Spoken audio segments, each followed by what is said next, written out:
Hello everybody and welcome back to another Minecraft World War II build tutorial, and today we're going to be doing the Belgian T-13 B1 tank destroyer. Tank destroyer, specialized vehicle, specialized role vehicle. Don't let this deceive you. This is not an up-front combat vehicle. This is a specialized vehicle built for strategic annihilation of enemy units, convoys, armored vehicles, etc. So, don't let this deceive you. This is not a tank in the ways of upfront combat. This is not a Panzer I. This is not a Panzer II. This is not a BT series vehicle. This is a specialized vehicle made for, again, strategic annihilation of enemy vehicles and units. So, tank destroyer is the historical classification from what I could find for this. This was Belgium's attempt, or one of Belgium's attempts, at making homemade armored fighting vehicles. Using the term armored very lightly. Now, if I sound like I'm unamused by this vehicle, don't get me wrong. I really like it, and it's not that at all. I already recorded this tutorial, as is my custom. I recorded this tutorial once, and this is my second time doing it, because the first time didn't work. Whoopee. Luckily, though, in my own favor, this is a very small vehicle, so it's easy enough to re-record this at 1:32 a.m. Lucky me. Anyway, if I sound any bit different in my voice, plainly because I've been going through a lot of vocal trauma for the last few days, I am rather I'm rather abused by the change in weather recently, so my allergies are getting to me. So, T-13B1. Not a whole lot I can say regarding this thing, because my knowledge of it isn't very fluent. But this was a requested vehicle. Probably would not be here if it was not requested, but I'm actually very glad it was requested, because it was a fun little thing to design. It took me a while, actually, to design it, just because design aspects kind of varied between vehicles. But I'm not going to get too deep into this. We're just going to begin the tutorial, because I don't feel like talking more than I already have. And I'd like to record one more tutorial of the B3 variant, at the least. So we're going to start with an upside down stone brick stair at the front. Skip to its left for 3 spaces, and in the 3rd space we're going to leave the stair, and then we're going to break the 2 that were in the center. Go back 2 spaces on the other side and do a bottom step of stone brick. Go back 1 more space, and we're going to do a stone brick stair with the back facing toward the front. We're going to break out the ground a little bit here, because I'm going to need to get some access here. We're going to do some placeholders above the tracks so that we can add in the wheels. So, grindstone, do 2 upside down stones here, and then 1 here. Make sure that they're running lengthwise of the vehicle, because these are going to be your running wheels. And then fix the ground there, get rid of these placeholders, we're done with that part.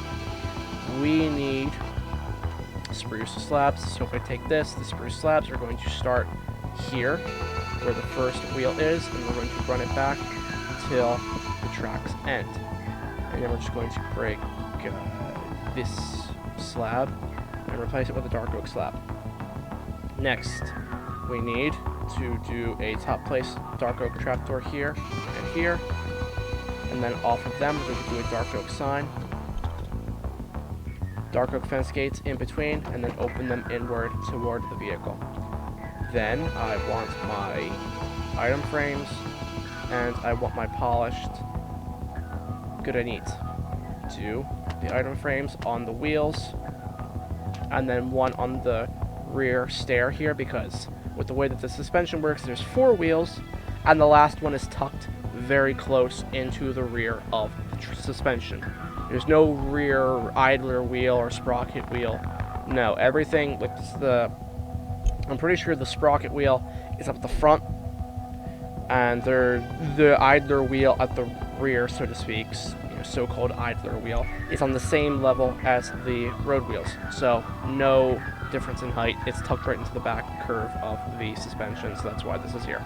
So we're going to do a polished good needs block in each one of these item frames and turn it once. Let's mirror this to the other side. Beautiful. So now what we're going to do is we're just going to move on to the next section of the vehicle. So spruce stairs, we're going to do upside down spruce stairs on the front, on the whole front here, and then do back-to-back stairs above the suspension, curve it, and then run it all the way down here, down the side, toward the very rear of the vehicle. Take this one in one, so just curve it in one, and then I'm going to need a polished good needs block stair, and do an upside down stair right here. I'm going to need a block of, polished good needs, and then I'm going to need spruce planks. So do the good needs block here, and then planks surrounding, 2 more here. Then I need my spruce trapdoors.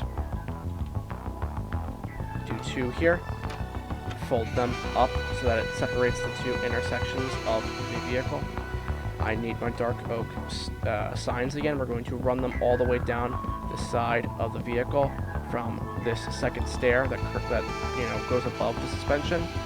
Run it all the way down the side, and then we're going to wrap it around the rear.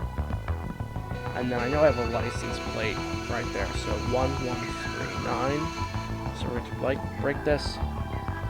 1139. And I only do that number because I found that off of a 3D model that I was building off of, because it's hard to get historic imagery of exactly what it looked like. I referenced many models and, found I found the similarities between all of them to make this model as accurate as I could. So what we will do now is that we've done that part. We're going to take green shulker boxes, and I'm going to need my item frames yet again. The item frames we're going to place 2 here, and then the shulker boxes go in there, just some minor cargo. We're going to take our dark oak fence gate and place 1 here. We're going to need polished black stone wall, another brick wall, brown stained glass pane. Going to need a grindstone again, the spruce trapdoor, and brown carpet. So we'll do the polished black stone wall here, then the nether brick. Go diagonally from that with 2 more nether brick. Fill in the sides here, the corners with the brown stained glass pane. Do the grindstone off the center there, that'll make the gun breech. And then the spruce trapdoor on top of the gun breech. And the brown carpet at the base of the gun. And that makes your 47mm gun. 47? I think it's 47, right? Yes, 47mm gun. Then what we'll do is we'll take our spruce trapdoor, do 1 here, fold it up, 1 here, fold it up. Spruce stairs, do 1 here, skip a space, and we'll do 1 here. What we'll do is we're going to get the vision port done and out of the way. You don't need to do this. You could add clutch braking levers if you'd like, but I'm not going to. So we're going to start with a black banner, and we're going to need brown dye. Place the black banner into the loom. Brown dye. We're going to surround in brown. Run it up the side. Run it up the other side, and we're done. Very simple. Break the loom.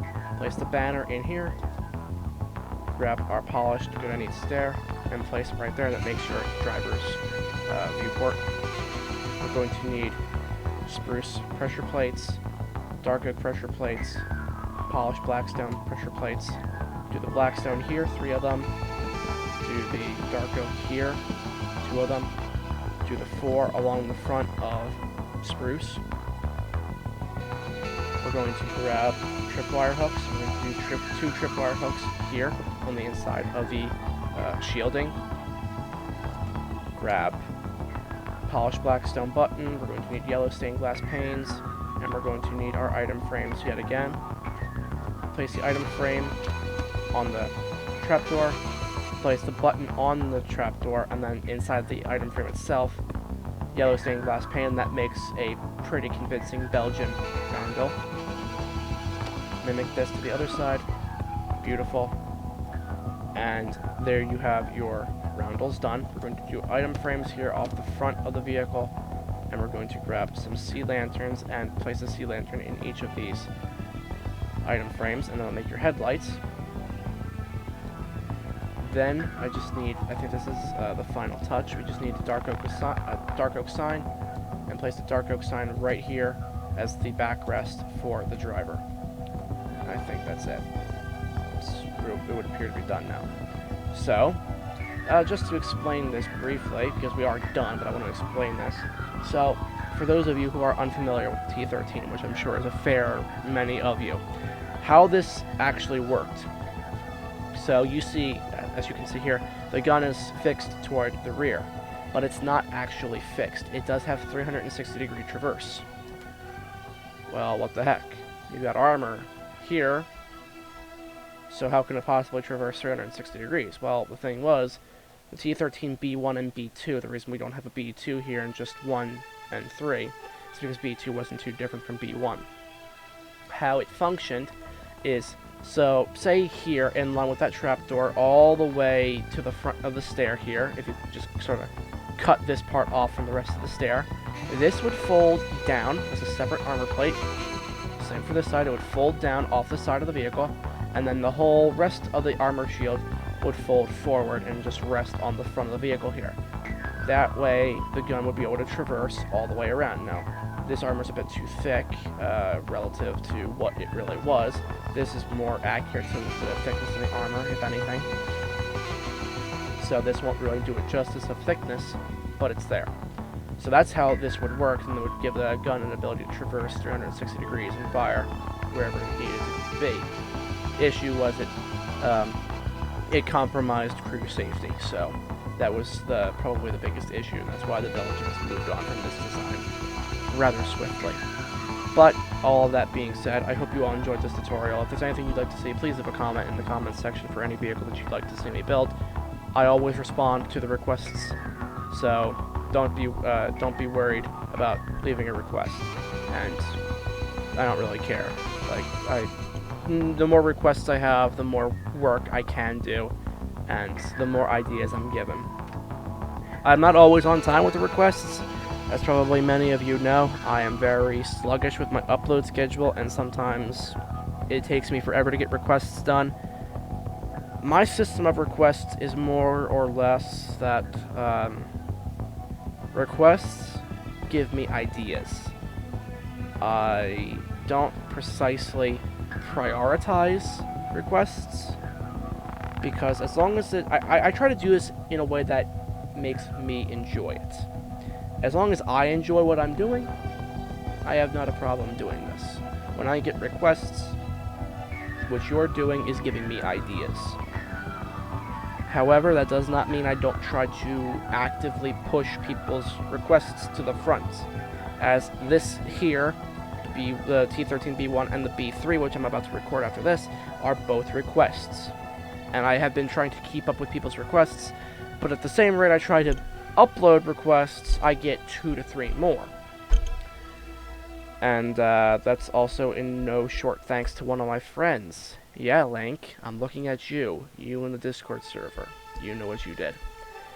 Anyway, so for every, 1 request I get published, I get 2 to 3 more. So please forgive me when I take forever to upload requested vehicles. I try my best. Trust me, I really do. But enough of my rambling. Like I said, if there's anything you'd like to see, please leave a comment, and I'll be sure to respond to you. Also, in the description for the video, not only do we typically have information on the vehicle at hand, but there is also links to my Facebook, my Twitter, and my Discord.